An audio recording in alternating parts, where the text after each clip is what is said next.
कई सुपरहिट फिल्में देने के बाद कभी आपने सोचा था एक क्रिकेटर और पॉलिटिशियन आपके लिए शेर पढ़ेंगे?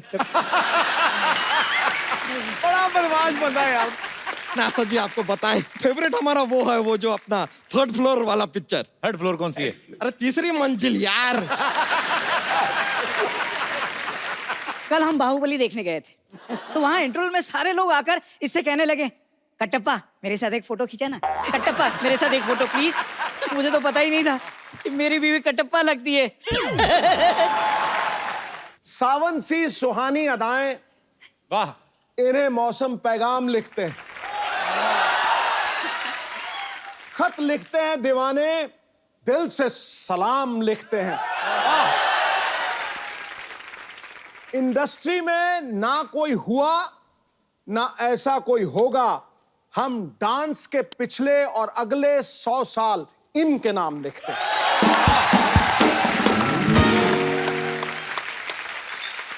आज हमारा सौभाग्य है कि आशा जी और हेलन जी जो हैं वो हमारे शो पे इस मंच पे मौजूद हैं। हम तहे दिल से इस्तकबाल करते हैं आपका। पाजी, जब फिल्म रिलीज होती थी ऐसा भी होता था कि डिस्ट्रीब्यूटर ये बोल देते थे कि फिल्म तो कंप्लीट है लेकिन हेलन जी का गाना कहाँ है इसमें। तो हेलन जी का गाना एक डालना पड़ता था। तो हेलन जी, आपने ये डांस कहीं से ट्रेनिंग ली थी हेलन जी, आपने कहीं? जी हाँ, when I was in school मैं मणिपुरी डांस सीखी और फिर उसके बाद थोड़ा सा भरतनाट्यम और कथक। तो मैम, भरतनाट्यम मणिपुरी जो है क्लासिकल फॉर्म्स हैं। पहले जमाने में mythologies you would do Bharatanatyam steps, am I right? Yes. Those costumes and all. So you need the stance of Bharatanatyam. जी। So that's what I learned. Okay. कि अगर कोई एक दो भरतनाट्यम steps है, I should know how to pose. तो पर ये जब आप ये गाने पे किया कि मेरा नाम चिन चिन चिन, ये तो मतलब ये हेलन मैम, आपको कोई कोरियोग्राफर होते थे उस समय? Yes, yes, very good choreographers. अच्छा, पता नहीं, हमें ऐसा लगता था आप आपके अपने दिल से ही निकलते हैं सारे और स्टेप। दिल से तो डांस करती थी मैं। इसमें तो कोई शक नहीं। क्योंकि if you don't do it with your heart and soul, it doesn't show on the screen. And it shows on the screen, that's why all these wonderful people love me still. मुझे लगता है कि दुनिया का कोई choreographer इन्हें सिखा नहीं सकता, और जितने भी कोरियोग्राफर पैदा हुए हैं वो सब इन्हीं से सीखे हैं, ये मुझे लगता है। इसमें तो कोई शक नहीं है। ये सब क्रेडिट मुझे मत दो प्लीज। सबसे पहले क्रेडिट ऊपर वाला, उसके बाद कोरियोग्राफर्स, उसके बाद आशा भोसले जी, उसके बाद म्यूजिक डायरेक्टर, उसके बाद Helen. Correct, it's a team work. It's a teamwork. Asha ji, जितनी भी आपकी फिल्में देखी, आपका और राजेश खन्ना साहब की केमिस्ट्री बड़ी अच्छी थी। मुझे वो गाना याद आ गया, अच्छा तो हम चलते हैं, पर आज हम आपको जल्दी जाने नहीं देंगे। आशा जी, जब आपने फिल्में शुरू की, मतलब अब जाके दौर बदला है, लोगों की मेंटालिटी बदली है, लेकिन उस समय में लड़कियों को इतनी शायद फ्रीडम नहीं होती थी, तो उस समय आपके लिए कितना ईजी था फिल्मों में काम करना? जब मैं स्टेज पे परफॉर्म करती थी तो एक बार बिमल रॉय जी ने मुझे देखा और उन्होंने बुलाया कि तुम काम करोगी। अब मुझे कुछ पता नहीं था, मैंने हाँ बोल दिया ऐसे ही। अच्छा। मैं छोटी थी उस वक्त, 9-10 साल की थी, तो फिर मैंने बाप बेटी और माँ में उनके साथ काम किया था। इसलिए कोई रुकावट नहीं थी, क्योंकि दादाजी फाइनेंस कर रहे थे पिक्चरों में, इसलिए प्रॉब्लम नहीं थी। पर बड़े अच्छे आपके एडवांस दादाजी थे, हमें तो देखने भी नहीं देते थे फिल्में। तो हेलन जी, आपको कभी कोई प्रॉब्लम नहीं आई? आप बेसिकली बर्मा से हैं ना? जी। तो बर्मा से फिर कैसे मुंबई आना हुआ? चल के आई। हाँ जी? I mean, are you kidding or seriously? Seriously, we were refugees from Burma, and during the second war, the Japanese came into Burma and they started bombarding. So वहाँ से we had to leave house and just run away, and we had to come through the jungles if you were walking through the jungles.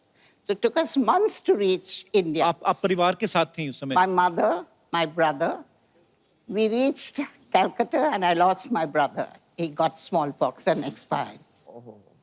इनकी journey सुने, जब आपकी बातें सुनते हैं तो एक्चुअली आपने बहुत स्ट्रगल देखी और किस तरीके से आपने हालात देखे और कैसे पूरी दुनिया को आपने अपने फन से जो है वो एंटरटेन किया। आपको सलाम है। आशा जी पहले चाइल्ड आर्टिस्ट थी, फिर फिल्मों में सुपरस्टार बनी, उसके बाद इन्होंने टीवी में काफी सारे सीरियल्स प्रोड्यूस किए, डायरेक्टर बनी। आज इनकी ऑटोबायोग्राफी रिलीज हुई है। हेलन जी बर्मा से आके करोड़ों दिलों पे छा गई, पद्मश्री से नवाजा जा चुका है। पाजी इतना सब होने के बावजूद आपने कभी सोचा था आपको ऐसे लाइव देखने का मौका मिलेगा? मतलब मैं तो बोल रहा हूं, सवाल ही नहीं पैदा हो रहा हूं। हुई हुई हुई हुई। मैं तो बिल्कुल मतलब स्तब्ध हो गया हूं, पूरी तरह सुन्न हो गया हूं। अच्छा आशा जी, अभी आजकल एक बड़ा नया दौर चला है, ऑटोबायोग्राफी जैसे आपकी आई है, तो बायोपिक्स बन रही हैं, स्पोर्ट्स मैन के ऊपर बन रही हैं, स्पोर्ट्स वुमेन्स के ऊपर बन रही हैं। अगर आपके ऊपर कोई बायोपिक बने तो आज के दौर की ऐसी कौन सी अभिनेत्री है, आपको भी हेलन जी सेम सवाल है, कि कौन है ऐसा जो आपको लगता है कि आपका किरदार बाखूबी निभा सकता है? मेरे हिसाब से, क्योंकि मैं कुछ ग्लैमरस बबली लड़की थी, तो मेरे हिसाब से Alia Bhatt would be the right person. Congratulations Alia, compliment for you. Helen ji, आपका अगर बायोपिक बने तो आपको क्या लगता है कौन कर सकता है आपकी बायोपिक बड़े अच्छे से? I think Padukone. I love you ma'am. Deepika अगर इनकी बायोपिक करें तो मैं तो जितनी देर लगी रहेगी मैं उधर ही रहूंगा थिएटर में। एक तो हेलन जी की बायोपिक, ऊपर से दीपिका। आपको ये पता था कि I have a very soft corner for Deepika? I didn't know that. If I knew, I wouldn't have said it. Salman Khan आपके बेटे हैं, इतना आपको प्यार करते हैं, मैं भी आपके बेटे जैसा ही हूँ। ऐसे दीपिका को बोल दो मैम, थोड़ा आपको बोलो लड़का अच्छा है, देख लो। मुझे बोलने की जरूरत नहीं है, पूरा दुनिया मालूम है अच्छा है। हेलन जी, आशा जी, आशीर्वाद दीजिए, बड़ा खुश हुए हम आज आप दोनों को देख के, बता नहीं सकते। What is up brother? Asha ji, हमको बड़ी आशा थी कि आशा जी से एक दिन मुलाकात होगी, और लीजिए आशा जी आ गई और हमारी आशा पूरी हो गई। तो हेलन जी भी आई हैं, उनके लिए क्या किया था? हाँ, ये आपने आशा सवाल किया है। लीजिए, इधर भी आशा कैसे हमने यूज कर लिया। नहीं यार, अब हेलन जी के आने का भी हमें आशा ही था, अब हेलन जी के आने का हमें हेलन जी तो हो नहीं सकता। लेकिन आशा जी आपको बताएं, फेवरेट हमारा वो है, वो जो अपना 3rd फ्लोर वाला पिक्चर। 3rd फ्लोर कौन सी है? अरे 3री मंजिल यार।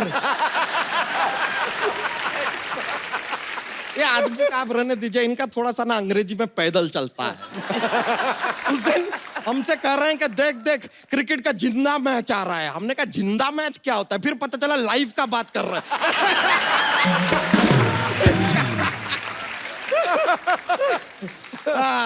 वो आपने आशा जी वो वाला गाना गाया था ना कि वो साथिया नहीं जाना कि जी ना लगे, तो आप सोनी लगा लीजिए ना, हम सोनी पे ही आते हैं।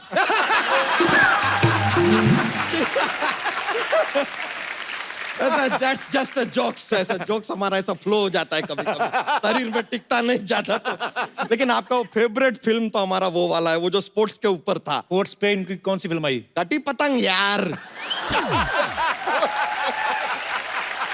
अरे वो कौन सी स्पोर्ट है वो? अरे पतंग flying is a outdoor sport, आपको पता ही नहीं है? आप देखें होली के दिन किस तरह हवा में पतंग पतंग ऐसे भरी रहती हैं। अबे होली पे रंग उड़ाते हैं, पतंग मकर संक्रांति पे उड़ाते हैं। हैं? हाँ। अरे यार, हमने तो होली पे पतंग उड़ा दिया यार। अच्छा, काम की बात भी कर लिया कर, तू मेहमान आए तो क्या फालतू। हाँ, अरे ग्वालियर में ना एक नया पागल खाना खुला है। अच्छा, ये क्या बात हुई? ये आपके काम की बात हुई।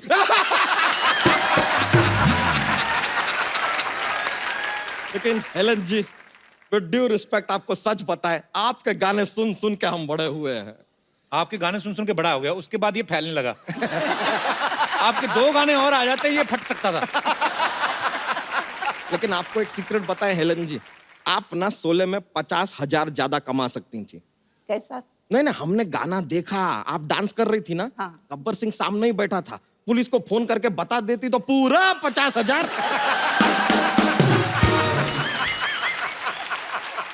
पॉसिबल है। और उस समय फोन कहाँ होते थे, मोबाइल फोन कहाँ होते थे? अरे तो किसी को 5,000 दे के दौड़ा देती, क्या जाता है? 45,000 कम थोड़ी होता है यार, बहुत होता है। लेकिन आशा जी, हेलन जी, एक बात बताएं, आपके ना टाइम में बहुत अच्छा था। ये जो सिंगर होते थे ना, उनको बहुत इज्जत दी जाती थी। हमने देखा कि कोई सिंगर ऐसा गाना गा रहा है लेकिन वो हाफ रहा है, थका हुआ है, लेकिन उसको रोकते नहीं थे, गाना काटते नहीं थे, वो उसको वैसे ही गाने देते थे और गाने का हिस्सा बना देते थे। हमने वो देखा। कभी कभी तो क्या होता था, गाने का रिकॉर्डिंग हो रहा है, म्यूजिशियन जो है इंस्ट्रूमेंट लाना भूल जाते थे। ऐसे अरे हाँ, भूल जाते थे तो उनसे कहते थे इंस्ट्रूमेंट नहीं लाया तो क्या हुआ, मुंह से गा दीजिए। वो गाते थे वीणा, वीणा, वीणा, वीणा, परा, परा, परा, परा, परा, परा, परा, परा, परा, परा, परा, परा, परा, परा, परा। अच्छा, वो जानबूझ के निकालते थे ऐसी आवाज बर्मन साहब? अरे रहने दीजिए, आप हमें खाम बर्गर ला रहे हैं। अबे बर्गर ला रहे हैं क्या यार, खाने पीने की बर्गर ला रहे हैं? अरे लेकिन बर्गर बोल के थोड़ा मजा आ जाता है यार, मुंह में ऐसा पैटीज का स्वाद आता है तो क्या जाता है, बोल लो। वैसे लेकिन आशा जी, हेलन जी, एक जानना चाहते थे हम कि हमने देखा वो टाइम के फिल्मों में ये जो जीवन जी, प्राण जी, प्रेम चोपड़ा जी, ये आपको 2-3 पिक्चर करके पता चल गया था कि ये लोग सुधरने वाले हैं नहीं। किडनैपिंग तो करेंगे ही करेंगे। अरे जब अगला पिक्चर साइन करते हैं तो बोल दीजिए कि यार इनको नहीं चाहिए, ऐसा कुछ आप मना भी तो कर सकते हैं, 2-3 बॉडीगार्ड रख लीजिए। हर बार किडनैप होते हैं, हमको बुरा लगता था यार, बार बार। और कभी कभी ना हमारे दिमाग में ये थॉट भी आता था, कहना सीटी यार नहीं, टूट जाएगा, सेंटर में बैठ जाओ। अच्छा सेंट, बैठने दीजिए। नहीं, कोई नहीं। अच्छा तो आजकल का जो हीरोइन है ना, उनको ज्यादा किडनैप करते ही नहीं है, वरना आज का हीरोइन को किडनैप कर लो तो सीधा पहाड़ी पे जाके सबसे पहले वो सोशल मीडिया पे शुरू हो जाएंगी, ऑन द टॉप ऑफ काली पहाड़ी।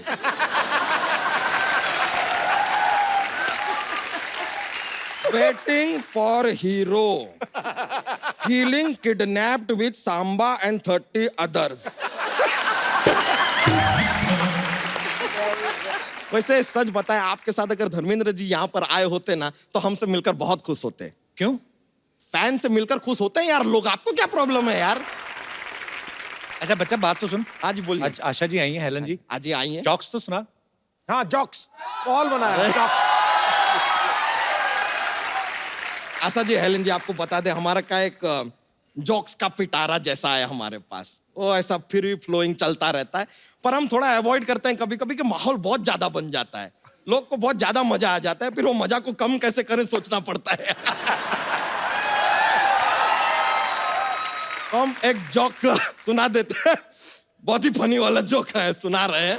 एक लड़का है जिसे जिम पर बिल्कुल भी विश्वास नहीं है, उसे क्या कहेंगे? क्या कहेंगे? जिम्नास्टिक।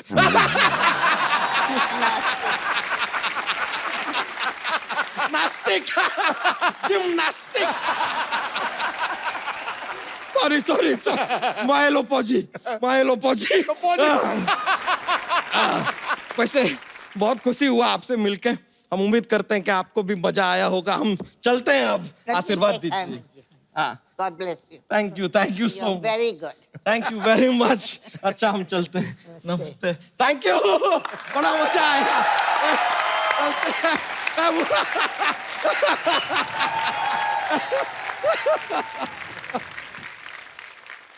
आजकल इतनी सारी फिल्में आने लगी हैं आशा जी, एवरी वीक 2-4 फिल्में रिलीज हो जाती हैं, रीजनल अलग से होती हैं। उस समय बहुत कम फिल्में आती थी। उस समय मैम जब आप पब्लिक के बीच में जाते थे, आप लोग कैसे पब्लिक अपीयरेंस करती थी? ऐसे ही चले जाते थे। ऐसे ही? मैं बुर्का पहन के जाती थी। तो मतलब उस समय तो इतना जबरदस्त क्रेज, तो हमें अभी तक याद है कि हम बचपन में जब देखते थे, तो मैंने तो एक किस्सा आपका ये भी सुना कि चिन चिन चू जब आया था, जी तो उस समय आपको मेरे ख्याल से ट्रैफिक सिग्नल पे घेर भी लिया था लोगों ने। जी। और माय मदर इतनी खुश हो गई, first time Helen was recognised. अच्छा। तो उन्होंने क्या किया, उन्होंने मेरे सर को विंडो से बाहर किया और कहा, हाँ हाँ ये हेलेन है।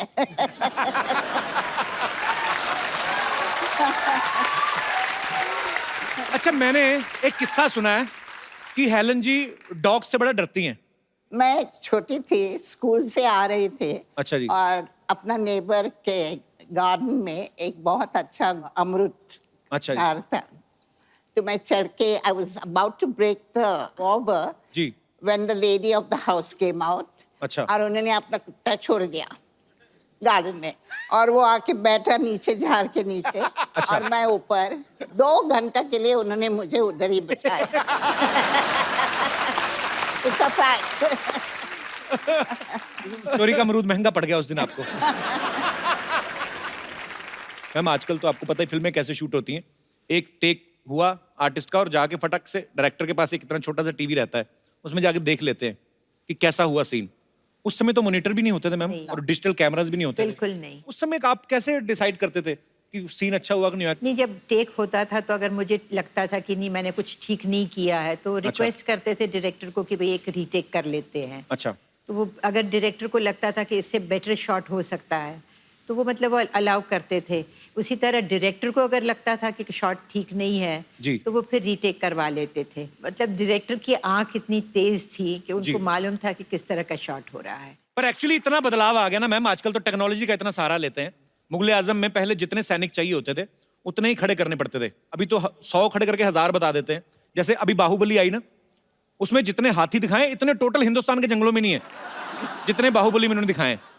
कार भी ऑटोमेटिक आ गई हैं आजकल, तो अगर विलन ने बैठा किसी ने शीशा नीचे करना ऑर्डर देना तो अच्छा लगता है, ऑटोमेटिक दबाया शीशा अपने आप नीचे जा रहा है, फिनिश हिम, शीशा ऊपर।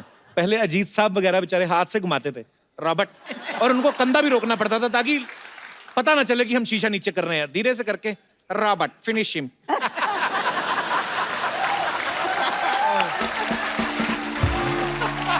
पर एक चीज है मैम, आपके समय की जो फिल्में थी उनमें रोमांस भी जो दिखाते थे इतना क्लीन दिखाते थे। हीरो हीरोइन दो मिल रहे हैं, 2 फूल मिल जाते थे, तो पता चल जाता दर्शकों की खुशबू आने वाली है। एक्चुअली क्योंकि ये सब फैमिली साथ में बैठ के देख लेती थी ना, तो बच्चों को भी, मतलब बच्चे भी बैठे रहते थे, बुजुर्गों को भी पता चल जाता था, तो एक दूसरे को बुजुर्ग देते। फैमिली पिक्चर्स होती थी, मजा आता था वो फिल्में देख के। अच्छा मैम, आपने अपने जितने भी को स्टार्स के साथ काम किया है, मैं कुछ बातें बोलूंगा, आप बताना कि वो किन पे ज्यादा सूट करती हैं। जब आप फिल्मों में काम करती थी, सेट पे सबसे ज्यादा लेट कौन आता था? मिस्टर शत्रुघ्न सिन्हा।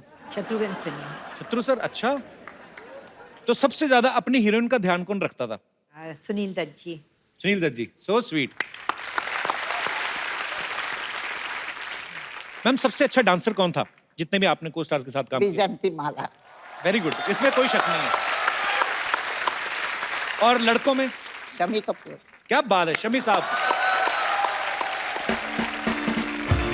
तो सबसे अच्छी बॉडी फिटनेस किसकी अच्छी होती थी उस समय? सलमान खान।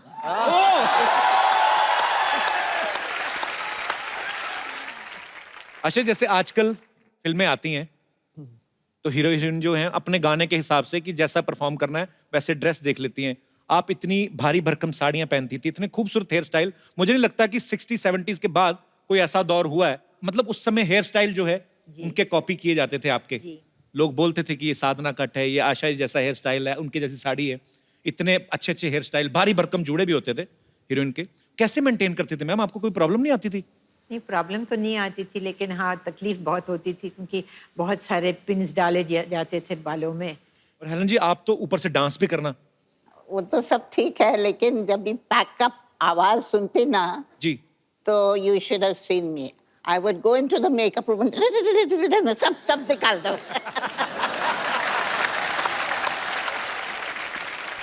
हम आपको कुछ पिक्चर्स दिखाएंगे मैम, तो आपको खाली जूड़ा देख के पहचानना है कि ये किन का जूड़ा होगा। बड़ा इनोवेटिव आइडिया है ये।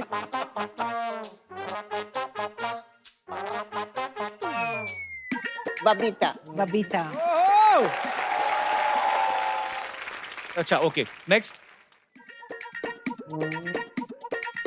मुमताज। ताज।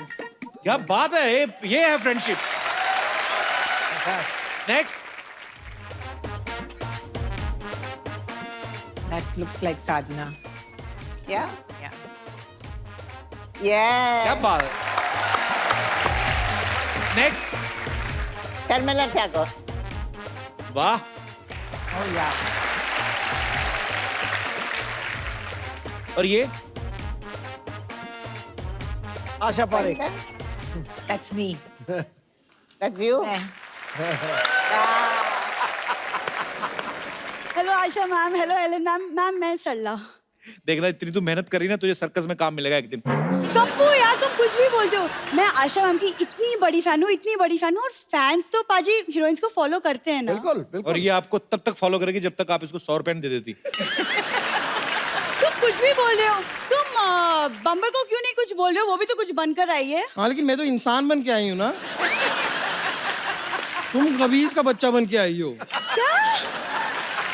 वैसे बम्पर, तुम्हारे अंदर इतना कॉन्फिडेंस आया कहाँ से? ये जो तुम हेलेन मैम जैसी बन के आई हो। मैं कॉन्फिडेंस आया क्योंकि मैं सुंदर हूँ और सुंदरता पे मैंने डिप्लोमा भी किया है।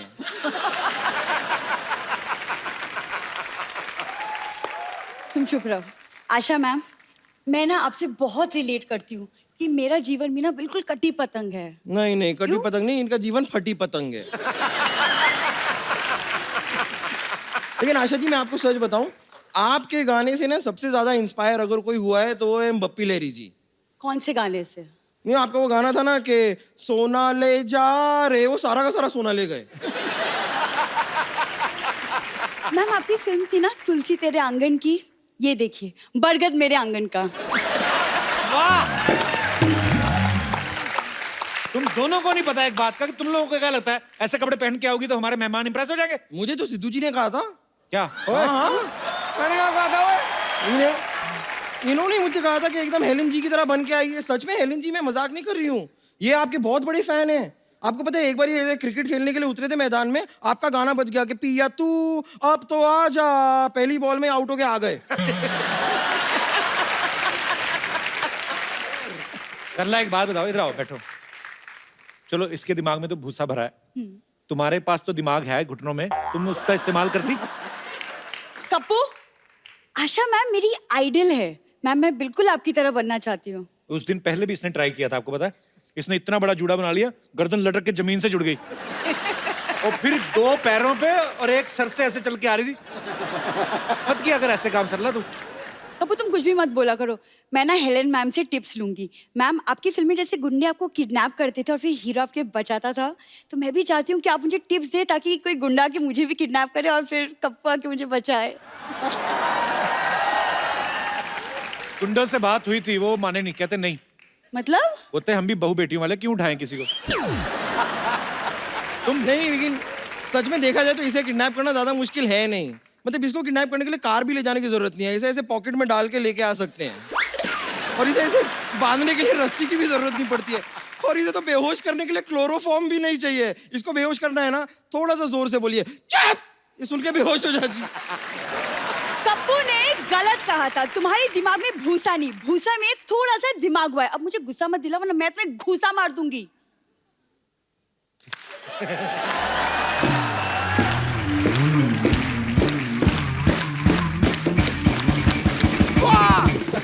मानना पड़ेगा, देखिए कितनी सी मुझे गुस्सा मारने की बात कर रही है।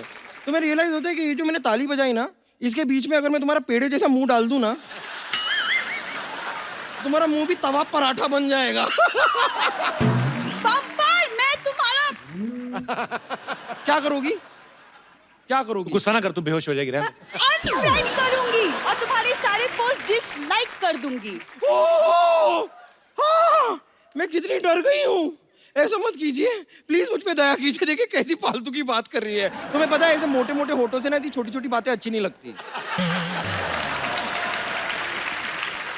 तुम अपने आप को बहुत बड़ी फैन मानती हो ना? हाँ, मैं हूँ। चलो हो जाए मुकाबला। चलो कुश्ती।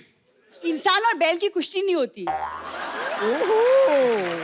आशा जी की ये बुक द हिट गर्ल हाल ही में अभी रिलीज हुई है, और जो आशा जी के फैंस हैं, जो उनकी जिंदगी से जुड़े किस्से जो हैं जानना चाहते हैं, आप लोग ये बुक पढ़ सकते हैं। आशा जी, मैं तो 2-4 दिन निकाल के आराम से पढ़ूंगा इसको। मुझे आप प्लीज अपना ऑटोग्राफ दे देंगे इस पे?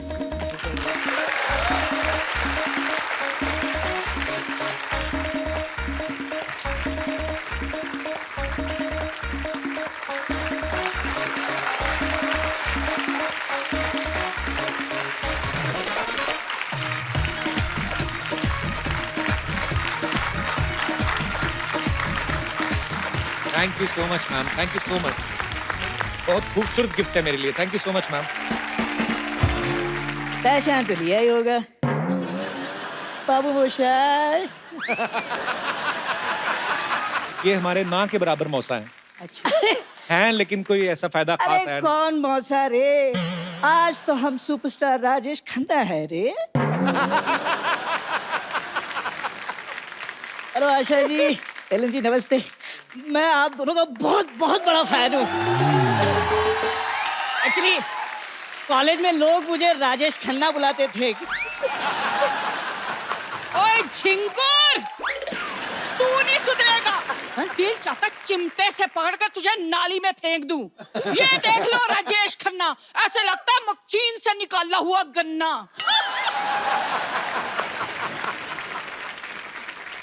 ओह my god. Hello Helen ji, hello Asha ji, hello Sidhu ji. Sidhu ji, मुझे ना आपसे एक शिकायत है। क्या? इतने सारे चौके छक्के मारे हैं आपने, इसे बॉल समझकर जरा सा हिला देते, क्या पता ये सुधर ही जाता। रिलैक्स। आप दोनों झगड़ा क्यों कर रहे हैं? अरे झगड़ा कौन कर रहा है रे? देख कप्पू, क्या है कि घर में 4 बर्तन हो तो खड़केंगे ही ना। हाँ, काम नहीं करेगा तो घर में 4 बर्तन ही रहेंगे। आशा जी, आप मुझे एक बात बताइए, आपको ऐसे नहीं लगता कि आपके घर में जो सबसे छोटी कटोरी है वो इससे बड़ी है? हाँ, तो इसके लिए जिम्मेदार भी तो तुम ही हो। हैं? वो भी तो बताओ। हेलन जी, मुझे एक चाय की प्याली नसीब नहीं होती और ये अपनी सेहत बनाने के लिए 20-20 लीटर दूध पी जाती है रोज। अच्छा, तो जब दूध वाला आता है पैसे मांगने के लिए तो उससे 2-2 हाथ कौन करता है? हाँ, कहते मैंने बड़े बड़े काम किए हैं, अपनी बीवी को एक काम नहीं दिलवाया इन्होंने। झूठ बोल रही है। अरे नाटक में दुर्योधन का रोल दिलवाया था। छोड़ के भाग गई, अक्ल तो है ही नहीं।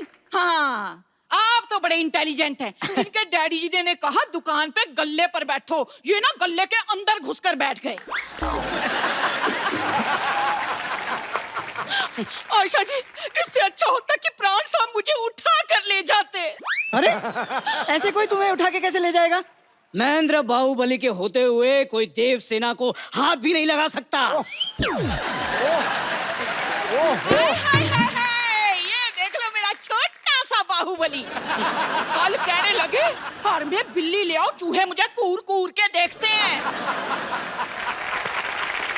कल हम बाहुबली देखने गए थे, तो वहाँ इंटरवल में सारे लोग आकर इससे कहने लगे, कटप्पा मेरे साथ एक फोटो खींचा ना, कटप्पा मेरे साथ एक फोटो प्लीज। मुझे तो पता ही नहीं था कि मेरी बीवी कटप्पा लगती है।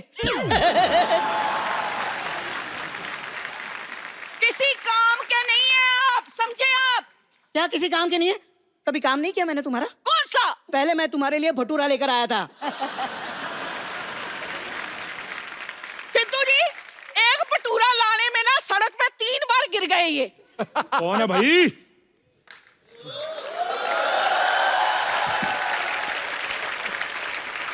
कौन है जो हमारे भाई साहब को तंग कर रहा है? मैं भाई साहब बुला रहे।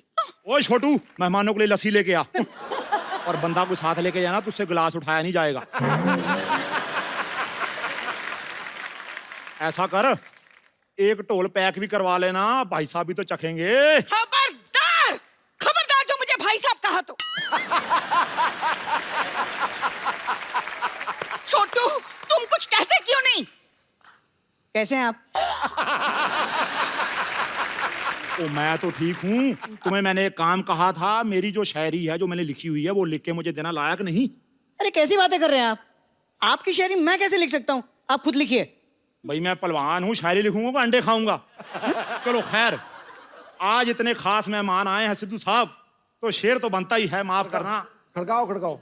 अर्ज किया है, वाह, अर्ज किया है, जगह मिलने पर पास दिया जाएगा, बुरी नजर वाले तेरा मुंह काला, ओके टाटा बंटी दी गड्डी।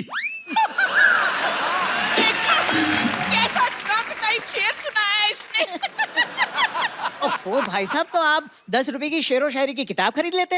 हाँ, क्या बात कर रहा है छोटू? हाँ शायरी किताब में मिलती है? हाँ, मुझे तो किसी ने बताया था ट्रक में मिलते हैं शेर। मैंने तो 10 लाख का ट्रक खरीद लिया। ओहो, बड़ा नुकसान हो गया भाई साहब। खबरदार, खबरदार भाई साहब कहा, मैं ना तुझे छोड़ूंगी नहीं। भाई साहब, भाई साहब, भाई साहब लगा रखा है। भाई छोड़ना चाहता भी कौन है? आ जाओ, गले लग जाओ। ओए चलो, जमाना बहुत खराब है जाने मन।